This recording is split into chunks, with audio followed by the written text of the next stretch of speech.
The Zephyrhills Museum of Military History is a unique destination along Florida's Gulf Coast. It is a time capsule of American military history from Civil War times until the present day. The museum occupies a building at the Zephyrhills Airport. The building was the infirmary when the U.S. Army Air Force's 10th Fighter Squadron was stationed here for training during World War II.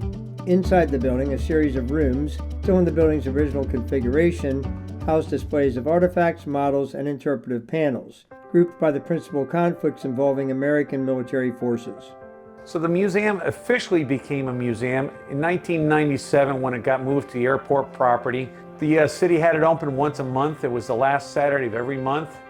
Then a group of guys got in here and started opening it up weekly. Then I got here and took the museum over, and we started a board. It just has grown since, and we have gotten a lot newer people that have added to our museum. Every time we get a new volunteer, it seems like they have a unique thing to add to the museum. So we keep on growing, we keep on getting better at what we do. I'm a volunteer here at the museum. I've been here more than 10 years, and long ago I used to be interested in snow skiing and decided that I liked skiing so much, I started doing a little research and discovered the 10th Mountain Division that skied in World War II. So this is all part of my collection, and rather than having it staying at home, I decided that it would be much better if I could let other people enjoy it. So this is why it's here. The park next to the building features historic military planes and vehicles of several periods, along with a commemorative brick area and other displays. The planes and vehicles require periodic maintenance, all done by museum volunteers. Well, you can't have one of everything at a museum that's an actual one-to-one scale. You can't get the actual Sherman, the actual Tiger I. They're just too rare, they're too big, they're too mechanical. You have to have examples, and models are a really great way of doing that, especially because you can get everything in the same scale, and that kind of shows you size, which is amazing for a lot of this equipment, is to see how big it actually was. In the last 20 years or so, the technology has gotten so good that the detail is really incredible, and you, with some work, put together a model that's really museum quality. The museum sponsors a number of annual events on site, including commemorations of Vietnam Remembrance Day and 9/11 Remembrance Day. The attack on Pearl Harbor is remembered with a major event on the Saturday nearest December 7th.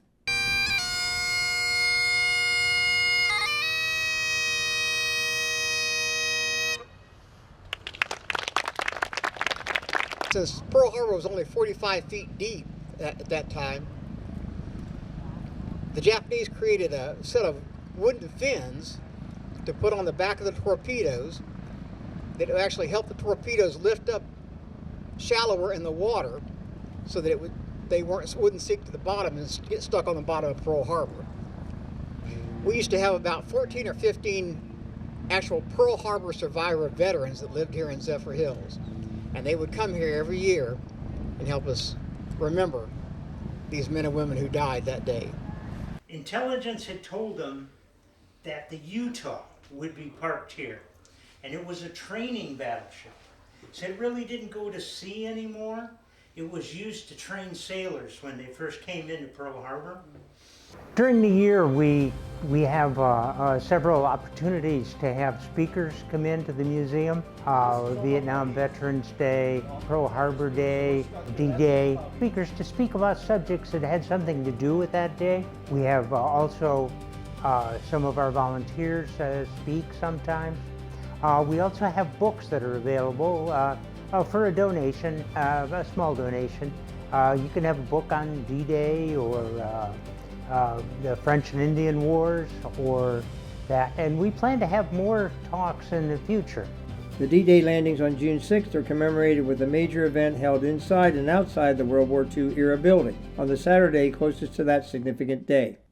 For the land of the free and the home of the brave. Thank you, everyone. This event's free, and all our events will always be free. And our next event that we do is for Veterans Weekend, which is across the street, and we do a World War II reenactment. So definitely look us up for our reenactment in November. But I really do appreciate you all coming out today. Every November, the museum commemorates Veterans Day with a Battle for Veterans event, a large World War II display of tanks, weapons, and other military vehicles in association with World War II armor. The event includes an encampment, memorabilia exchange, and a reenactment of a World War II battle, including tank and small arms fire. The museum also reaches beyond Zephyrhills. Volunteers participate in commemorative military events in the central Gulf Coast region. Museum volunteers brought World War II vehicles to Pearl Harbor veteran Bill Munford's 106th birthday in Clearwater, Florida, and were on hand for his 107th and 108th birthday.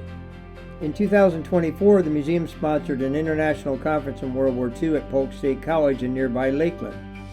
In 2025, the conference was held at the University of South Florida in Tampa and expanded to include speakers on World War I and modern military conflicts, as well as a panel of World War II veterans.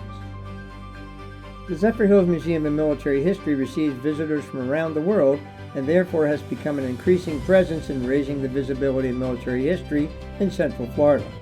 I'm an Army veteran, so I like to go see museums. My daughter goes with me a lot to a lot of them.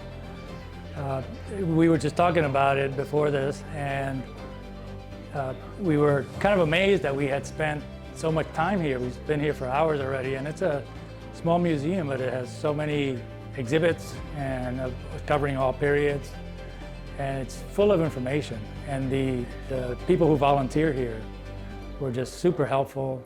They kind of filled us in on some of the local aspects of the exhibits, and that was really interesting to see.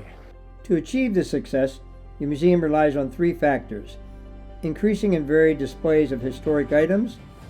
Zephyrhills, it has a lot of military history that you wouldn't necessarily think of, and I think they've done an amazing job at putting together a very personal collection. So there are plenty of things here that you wouldn't necessarily see in national museums, so you wouldn't see some of the collection that you would have from the Mountain Division, for example, in any museum that we have in England. So it has a really, really unique, local and almost intimate collection of materials.